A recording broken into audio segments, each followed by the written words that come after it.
বিভিন্ন সন্ত্রাসী কার্যক্রম হচ্ছে, বিশেষ করে ছিনতাই, চাঁদাবাজি এবং বিভিন্ন কিশোর গ্যাংয়ের শোডাউন হচ্ছে এবং আমরা অনেক আসামিকে গ্রেপ্তার করতে পেরেছি এবং বিভিন্ন সময় আমরা আসামিদের কাছ থেকে এরকম সামুরাই সদৃশ বিভিন্ন জিনিস আমরা দেখতে পেরেছি, দেশীয় অস্ত্র। এবং আপনারাও বিভিন্ন সিসিটিভি ফুটেজের মাধ্যমে এবং বিভিন্ন ভিডিও ধারণকৃত ভাইরাল ভিডিওর মাধ্যমে দেখেছেন যে এগুলো দ্বারাই মেনলি বিভিন্ন লোকজনকে জখম করা হয়, ছিনতাই করা হয় এবং লোকজনকে আহত নিহত করা হয়েছে। আমরা খবর পেয়েছি যে এই আইটেমগুলো সন্ত্রাসীদেরকে কোনো একটা জায়গা থেকে সাপ্লাই দেওয়া হচ্ছে এবং গোপনে বিক্রি করা হচ্ছে এবং কিছু কিছু সময় তাদেরকে ভাড়াও দেওয়া হচ্ছে এবং কিছু কিছু সময় ফ্রি ডেলিভারি দেওয়া হচ্ছে, হোম ডেলিভারি দেওয়া হচ্ছে। এছাড়াও বিভিন্ন মিডিয়ার মাধ্যমে আমরা জানতে পেরেছি যে ঢাকার কোনো একটা স্থান থেকে এই আইটেমগুলো সন্ত্রাসীদের হাতে দেওয়া হয় এবং আমাদের কাছে গ্রেপ্তারকৃত বিভিন্ন সন্ত্রাসীরা আমাদের কাছে স্বীকার করে যে তারা এই একটা স্থান থেকে ধারালো অস্ত্রগুলো, এই সামুরাইগুলো তারা সাপ্লাই পাচ্ছে।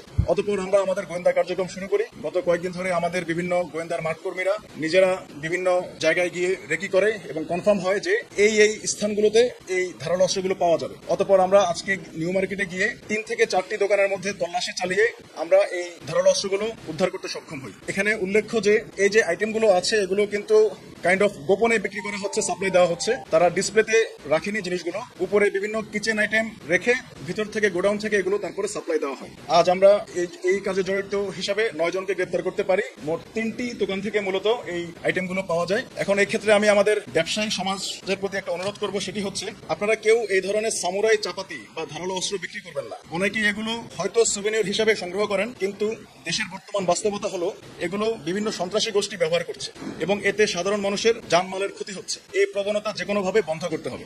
আর সাধারণ জনগণের প্রতি আমার একটি অনুরোধ আছে, সেটি হচ্ছে কিশোর গ্যাংয়ের দৌরত্ব বন্ধ করতে হবে এবং ইনশাল্লাহ আমরা তা বন্ধ করবই। আপনাদের আশেপাশে কেউ ধারালো অস্ত্রের অবৈধ ব্যবসা করলে আমাদের নিকটস্থ সেনা ক্যাম্পে খবর দিবেন। সকলের সম্মিলিত প্রচেষ্টায় কিশোর গ্যাংয়ের কার্যকলাপ বন্ধ করা সম্ভব হবে ইনশাল্লাহ। পরিশেষে আমি বলতে চাই, দেশের আইন শৃঙ্খলা রক্ষায় বাংলাদেশ সেনাবাহিনীর দৃঢ় অবস্থানে রয়েছে। আমরা দিনরাত চেষ্টা করে যাচ্ছি যাতে দুষ্কৃতিকারীরা কোনো অবস্থাতেই দেশে অস্থিতিশীল পরিস্থিতি সৃষ্টি করতে না পারে। এই ব্যাপারে আপনাদের সহযোগিতা একান্ত কাম্য। এগুলো তারা বিক্রি করে সাপ্লাই দেয়, এটা তারা প্রাথমিক স্বীকারোক্তি হিসেবে দিয়েছে, বাট তারা অনেকে দাবি করছে এটা দিয়ে যে সন্ত্রাসী কার্যক্রম হচ্ছে, সন্ত্রাসীরা দেশের অস্থিতিশীল পরিস্থিতি তৈরি করছে, এই ব্যাপারে তারা সম্পূর্ণ নিশ্চিত না বলে আমাদেরকে বলেছে। বাট এটার জন্য আরো অধিকতর তদন্তের প্রয়োজন হবে।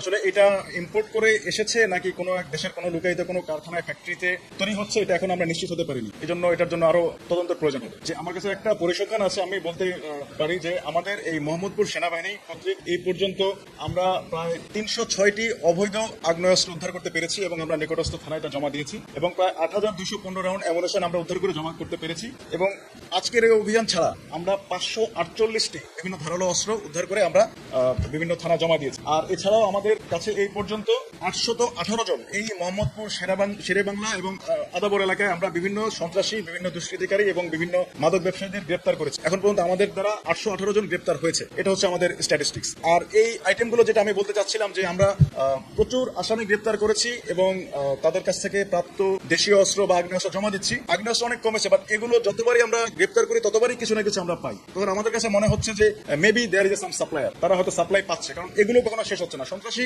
অনেক কমেছে, বাট দেশীয় অস্ত্রগুলো কমছে না। আর তার উদাহরণ আপনারা এখনই দেখলেন।